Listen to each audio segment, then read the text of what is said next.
तो भैया सबसे पहले भोजपुरिया में स्वागत बा।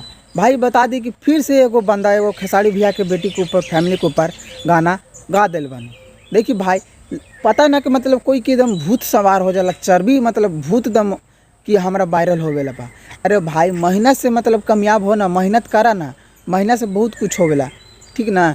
व्यू के चलते ऐसे हम का करेला भोजपुरी में बताएं कि केकरो को फोटो लेके ऊपर मतलब गाना गा देले बनी। बताएं कि हम ही एगो इंसान बानी, तू ही इंसान बानी, हमें मेहनत करत तनी, हमें वीडियो बनावत तनी, तो केकरो गलत बोल के हम ना बनावत तनी, हम गलत बोल के व्यू सब्सक्राइब ना बढ़ावत तनी। काहे हम मेहनत करत तनी, आज ना कल हम कामयाब होबे करम।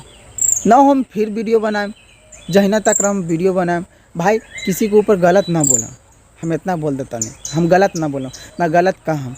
देखिए भाई, बहुत लोग पहले भी एक बंदा काहे काची तो नाम रहे, वो भी गैले रहे, तू तो चल गई बा, पते बा सब कहानी। तो काहे ऐसे करा था, किसी के ऊपर नहीं गाना चाहिए।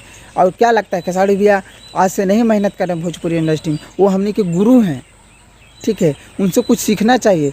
गुरु गुरु होता है, समझ रखिए, गुरु गुरु होता है, ये बात मन ठान लीजिएगा। अब बताइए कि अगर कोई भी टीचर पढ़ाता है और अगर पुलिस IAS APS कुछ भी बन जाता है तो क्या उनको इज्जत नहीं करते हैं? वो टीचर के टीचर ही रहते हैं मगर इज्जत नहीं करते, आखिर तो उन्हीं से पढ़ें।